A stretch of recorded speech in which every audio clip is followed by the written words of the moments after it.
Hello दोस्तों। आज हम लाइफ इंश्योरेंस के बारे में पूरी जानकारी प्राप्त करेंगे। लाइफ इंश्योरेंस लेते समय किन किन बातों का ध्यान रखना पड़ता है, इंश्योरेंस से रिलेटेड कौन कौन से टर्म यूज़ किए जाते हैं, इसकी पूरी जानकारी आपको इस वीडियो में विस्तार से मिलेगी। अगर आप इंश्योरेंस के इतिहास के बारे में जानना चाहते हैं या फिर यह कैसे शुरू हुआ है, तो इसका एक अलग से वीडियो उपलब्ध है जिसका लिंक आपको डिस्क्रिप्शन में मिल जाएगा। या फिर आप मोटर इंश्योरेंस के बारे में जानना चाहते हैं तो उसका भी अलग से वीडियो उपलब्ध है जिसे आप चेक कर सकते हैं। तो वीडियो शुरू करने से पहले आपसे रिक्वेस्ट करूंगा, यदि आपने मेरे चैनल को सब्सक्राइब ना किया हो तो इसे सब्सक्राइब जरूर करें। सबसे पहले बात करते हैं लाइफ इंश्योरेंस कितने प्रकार के होते हैं। वैसे तो लाइफ इंश्योरेंस कई प्रकार के होते हैं, परंतु हम इसे दो कैटेगरी में डिवाइड कर सकते हैं। एक टर्म लाइफ इंश्योरेंस और दूसरा इन्वेस्टमेंट प्लान से। अब दोनों में फ़र्क क्या होता है? टर्म लाइफ इंश्योरेंस में हमें डेथ बेनिफिट तो मिलता है, परंतु कोई भी मैच्योरिटी नहीं मिलती है। मतलब कि यदि मैंने 15 साल का टर्म इंश्योरेंस प्लान लिया है और अगले वर्ष मेरी मृत्यु हो जाती है तो मेरे परिवार को इसका क्लेम मिलेगा। लेकिन यदि 15 वर्षों तक मैं जीवित रह जाता हूँ और तो पॉलिसी अब मेरी मैच्योर कर जाएगी, लेकिन मुझे कोई भी इस रिटर्न नहीं मिलेगा। वहीं इन्वेस्टमेंट प्लान्स में डेथ बेनिफिट के अलावे पॉलिसी मैच्योर होने पर भी आपको एक निर्धारित राशि मिलती है। टर्म इंश्योरेंस इन्वेस्टमेंट प्लान के तुलना में काफ़ी सस्ता होता है। इन्वेस्टमेंट प्लान्स कई प्रकार के होते हैं, जैसे कि endowment plans, whole life insurance, money back policy, retirement policy, child insurance, unit linked insurance plans. इन सभी में एक बात कॉमन है कि हमें पॉलिसी मैच्योर होने पर इसका रिटर्न मिलता है। हालांकि सभी पॉलिसी के रिटर्न मिलने के तरीकों में काफ़ी फ़र्क होता है। जैसे कि इंडोमेंट प्लान्स में आपको एक मुश्त पैसे मिलते हैं, वहीं होल लाइफ इंश्योरेंस में आपको 99 वर्ष तक आपको कवरेज मिलता है, साथ ही आपको मैच्योरिटी भी मिलता है। जबकि मनी बैक प्लान्स में आपको पॉलिसी के दौरान समय समय के अंतराल पे आपको पैसे मिलते रहते हैं। वहीं रिटायरमेंट प्लान्स में व्यक्ति के 60 वर्ष पूरे हो जाने के बाद ही आपको इसका लाभ मिलता है। चाइल्ड इंश्योरेंस में बच्चों के 18 साल पूरे होने के बाद ही आप इसका क्लेम ले सकते हैं। वहीं in unit linked insurance plans में आपके पैसे शेयर मार्केट और इक्विटी में इन्वेस्ट किए जाते हैं और आपको इसका रिटर्न मार्केट के परफॉर्मेंस के अकॉर्डिंग मिलता है। अब बात करते हैं लाइफ इंश्योरेंस से जुड़े कुछ टर्म्स की, जिसे जानना काफ़ी ज़रूरी है। इंश्योरेंस एक कॉन्ट्रैक्ट होता है पॉलिसी होल्डर और इंश्योरेंस कंपनी के बीच में। उदाहरण के तौर पे मैंने अपना इंश्योरेंस कराया किसी कंपनी से और अपनी वाइफ को नॉमिनी बनाता हूँ, तो यहाँ पॉलिसी होल्डर मैं हो गया, मेरी वाइफ नॉमिनी और इंश्योरेंस कंपनी इंश्योरर हो गई। चाहे वो LIC हो, HDFC लाइफ हो, ICICI प्रूडेंशियल हो या फिर कोई और कंपनी। यदि मैं अपने बच्चे को नॉमिनी बनाता हूँ जिसकी उम्र 18 वर्ष से कम हो, तो उस केस में मुझे एक अपॉइंटी रखना होगा। अपॉइंटी कोई भी हो सकता है जो कि नॉमिनी की देखभाल करने में सक्षम हो। इस केस में यदि अपने बच्चे को नॉमिनी बनाता हूँ तो मेरी वाइफ को मैं अपॉइंटी नियुक्त कर सकता हूँ। प्रीमियम वह राशि होती है जो हम इंश्योरेंस कंपनी को पे करते हैं पॉलिसी लेते समय। प्रीमियम हम कई तरीक़ों से दे सकते हैं, चाहे वो सालाना हो, छमाही हो, त्रैमासिक हो या फिर मंथली हो। कुछ पॉलिसीज़ आपको एक मुश्त प्रीमियम देने की भी सुविधा देती है, जिसे हम सिंगल प्रीमियम कहते हैं। सिंगल प्रीमियम में आपको पॉलिसी के शुरुआत में पैसे देने होते हैं, फिर आपको दोबारा प्रीमियम देने की आवश्यकता नहीं पड़ती है। वहीं ईयरली, हाफ ईयरली, क्वार्टरली और मंथली मोड में हमें निर्धारित समय पर प्रीमियम देना पड़ता है ताकि हमारी पॉलिसी रिन्यू हो सके। Grace period.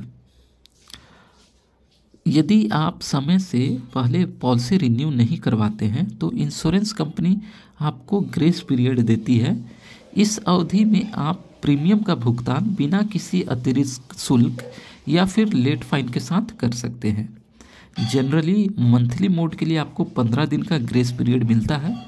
वहीं क्वार्टरली, हाफ ईयरली और ईयरली मोड ऑफ पेमेंट के लिए हमें 30 दिनों का ग्रेस पीरियड मिलता है।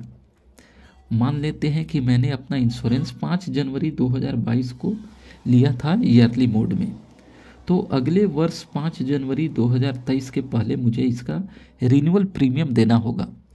यदि मैं इसका भुगतान समय पर नहीं कर पाता हूँ तो कंपनी मुझे 30 दिन और समय देगी पॉलिसी रिन्यू करने के लिए, यानी कि मैं 4 फरवरी 2023 तक इसका प्रीमियम दे सकता हूँ बिना किसी लेट फाइन के। पॉलिसी टर्म ये सुनिश्चित करता है कि बीमा कंपनी आपको इंश्योरेंस की सुविधा कितने वर्षों तक देगी। यह ग्राहकों के ऊपर निर्भर करता है कि वो पॉलिसी टर्म कितने वर्षों का सेलेक्ट करते हैं, चाहे वो 10 साल हो, 15 साल हो, 20 साल हो या फिर 99 वर्ष की उम्र तक। प्रीमियम पेइंग टर्म बतलाता है कि ग्राहकों को कब तक इंश्योरेंस के पैसे देने होंगे। यहाँ पॉलिसी टर्म और प्रीमियम पेइंग टर्म की अवधि अलग अलग हो सकती है। जैसे कि कई पॉलिसीज़ आपको यह सुविधा देती है कि आप 15 साल की पॉलिसी टर्म में केवल 10 साल का प्रीमियम का भुगतान करें और फिर 5 साल वेटिंग पीरियड के बाद 15 साल पूरे हो जाने पर आपकी पॉलिसी मैच्योर कर जाएगी और आपको इसका लाभ मिलेगा। इस प्रकार के प्रीमियम को हम लिमिटेड पे कहते हैं। वहीं कई पॉलिसीज़ में हमें पॉलिसी टर्म के दौरान पूरे वर्षों तक हमें प्रीमियम पे करना होता है, यानी कि मैंने 15 साल की पॉलिसी टर्म चूज की है तो मुझे 15वें वर्ष तक प्रीमियम का भुगतान करना पड़ेगा। इस प्रकार के प्रीमियम को हम रेगुलर पे कहते हैं। फ्री लुक इन पीरियड, जब भी कोई व्यक्ति इंश्योरेंस करवाता है तो पॉलिसी से संबंधित सारे डॉक्यूमेंट कंपनी उस व्यक्ति को भेजती है, जिसे हम बॉन्ड पेपर भी कहते हैं। अब ग्राहकों के पास यह सुविधा होती है कि यदि पॉलिसी डॉक्यूमेंट में दिए गए जानकारी उसकी इच्छा अनुसार ना हो या फिर वह पॉलिसी से संतुष्ट ना हो तो पॉलिसी को कैंसिल करवा सकता है या फिर उसमें कोई बदलाव करवा सकता है। सामान्यतः free look in period customer को बॉन्ड पेपर मिलने के बाद 30 दिनों का होता है। 30 दिन पूरे हो जाने के बाद कस्टमर के पास यह सुविधा नहीं होती है कि वो पॉलिसी में कोई चेंज करवा सके या फिर उसे कैंसिल करवा सके। सम एश्योर्ड वह राशि होती है जो बीमित व्यक्ति के पॉलिसी अवधि के दौरान मृत्यु हो जाने पर बीमा कंपनी उस व्यक्ति के नॉमिनी को देती है। इसे हम डेथ बेनिफिट भी कहते हैं। मान लीजिए मैंने अपना इंश्योरेंस करवाया किसी कंपनी से जिसका कि पॉलिसी टर्म मैंने 10 वर्षों का सेलेक्ट किया और प्रीमियम मैं 20,000 रुपये दे रहा हूँ और सम एश्योर्ड मेरा 2 लाख का है। और यदि पॉलिसी अवधि के दौरान यानी कि 10 वर्षों के अंदर मेरी कभी भी मृत्यु होती है, चाहे वो दूसरे वर्ष हो या 5वें वर्ष हो, तो बीमा कंपनी मेरे नॉमिनी को 2 लाख रुपए, जो कि मेरा सम एश्योर्ड है, बीमा कंपनी मेरे नॉमिनी को 2 लाख रुपए देगी डेथ बेनिफिट के रूप में। मैच्योरिटी, यदि पॉलिसी अवधि के दौरान बीमित व्यक्ति जीवित रहता है तो पॉलिसी टर्म पूरे हो जाने पर बीमा कंपनी उस व्यक्ति को मैच्योरिटी देती है। मान लीजिए कि मैंने अपना इंश्योरेंस करवाया 10 वर्षों के लिए जिसका कि प्रीमियम मैं 20,000 दे रहा हूँ और सम एश्योर्ड 2 लाख का है। तो 10 वर्ष पूरे हो जाने के बाद बीमा कंपनी मेरे द्वारा जो भी प्रीमियम दिए गए हैं उस पर ब्याज देगी और साथ ही कई तरह के बोनसेस भी ऐड करती है। तो हो सकता है कि मेरा मैच्योरिटी क्लेम 3 लाख रुपए का हो जाए या फिर उससे ज़्यादा का हो जाए। उतनी राशि मुझे बीमा कंपनी 10 वर्ष पूरे हो जाने के बाद मुझे देगी। इस वजह से लोग इंश्योरेंस को एक इन्वेस्टमेंट प्लान के तौर पर लेते हैं और मैच्योरिटी भी आप चाहें तो एक मुश्त यानी कि लमसम ले सकते हैं या फिर ईयरली मोड या मंथली मोड में भी ले सकते हैं। पॉलिसी खरीदते समय ही आपको यह सेलेक्ट करना होता है कि आप अपनी मैच्योरिटी किस प्रकार लेना चाहते हैं। राइडर, यह एक एड ऑन सर्विस होती है। ग्राहकों के पास यह सुविधा होती है कि वह अपने पॉलिसी में कुछ राइडर ऐड करवा करके कुछ एक्स्ट्रा बेनिफिट ले सके। उदाहरण के लिए जब हम मोबाइल खरीदते हैं तो इसके साथ हम कई एसेसरीज खरीद सकते हैं, जैसे कि mobile cover, screen guard, headphone इत्यादि, जिसके लिए हमें एक्स्ट्रा पैसे देने पड़ते हैं। वैसे ही यदि हम अपने इंश्योरेंस पॉलिसी में राइडर ऐड करवाते हैं तो इसका प्रभाव हमारे प्रीमियम और मैच्योरिटी पर पड़ता है। कुछ प्रमुख राइडर इस प्रकार के हैं। Accidental death benefit. इस राइडर को लेने के बाद यदि बीमित व्यक्ति की मृत्यु किसी दुर्घटना के दौरान होती है तो बीमा कंपनी उसके नॉमिनी को अतिरिक्त राशि देती है। उदाहरण के तौर पर मैंने अपना 2 लाख का इंश्योरेंस करवाया और साथ में 2 लाख का एक्सीडेंटल डेथ बेनिफिट राइडर भी लिया। अब यदि मेरी मृत्यु किसी कार एक्सीडेंट में होती है तो मेरी नॉमिनी को बीमा कंपनी सम एश्योर्ड के साथ राइडर का भी लाभ देगी, यानी कि मेरी नॉमिनी को 4 लाख रुपए का क्लेम मिलेगा। यदि मेरी मृत्यु किसी बीमारी से हॉस्पिटल में हो जाती है तो एक्सीडेंटल बेनिफिट का लाभ नहीं मिल पाएगा, यानी कि इस केस में मेरी नॉमिनी को केवल 2 लाख रुपए मिलेंगे। Critical illness. इस राइडर में यदि बीमित व्यक्ति किसी घातक बीमारी का शिकार हो जाता है, जैसे कि cancer, stroke, kidney failure, permanent paralysis इत्यादि, तो बीमा कंपनी उस व्यक्ति को इसका क्लेम देती है। Return of premium. इस एड ऑन राइडर का इस्तेमाल मुख्यतः टर्म लाइफ पॉलिसीज में होता है। जैसा कि हम जानते हैं, टर्म लाइफ इंश्योरेंस में कोई भी मैच्योरिटी नहीं मिलती है, लेकिन यदि आपने रिटर्न ऑफ प्रीमियम राइडर ले रखा है तो आपकी पॉलिसी पूरे हो जाने पर आपके द्वारा दी गई सारी प्रीमियम बीमा कंपनी आपको वापस कर देती है। Waiver of premium. आमतौर पर जब किसी व्यक्ति की पॉलिसी अवधि के दौरान मृत्यु हो जाती है तो नॉमिनी को सम एश्योर्ड देने के बाद पॉलिसी क्लोज हो जाती है, परंतु वेवर ऑफ प्रीमियम राइडर लेने पर नॉमिनी को सम एश्योर्ड के अलावा मैच्योरिटी भी मिलेगी।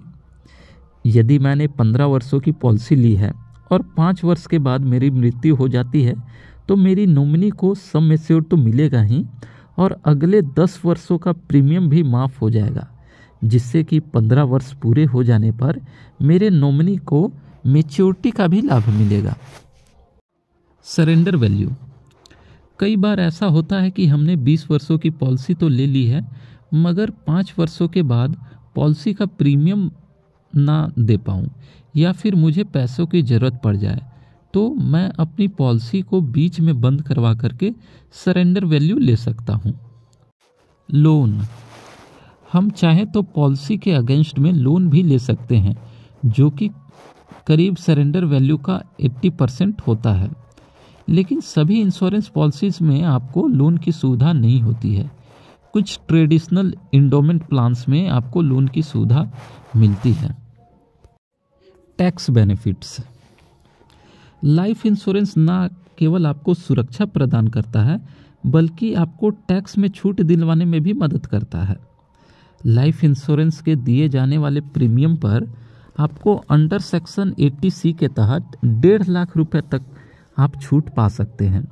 वहीं आपको अंडर सेक्शन 1010D का भी लाभ मिलता है, यानी कि जब आपकी पॉलिसी मैच्योर करती है और आपको मिलने वाले मैच्योरिटी अमाउंट पर कोई भी टैक्स नहीं लगेगा। GST। आपके द्वारा दी जाने वाले इंश्योरेंस प्रीमियम पर GST भी लगता है, जो कि पहले वर्ष 4.5% होता है और फिर दूसरे साल से 2.25% होता है। यानी कि यदि आप 10,000 की प्रीमियम वाला कोई पॉलिसी खरीदते हैं तो पहले वर्ष आपको 10,450 रुपये पे करने होंगे प्रीमियम के तौर पे, वहीं दूसरे वर्ष से आपको 10,225 रुपये देने होंगे प्रीमियम के तौर पे। आपको ये वीडियो कैसी लगी कमेंट करके बताएं और चैनल को सब्सक्राइब करें।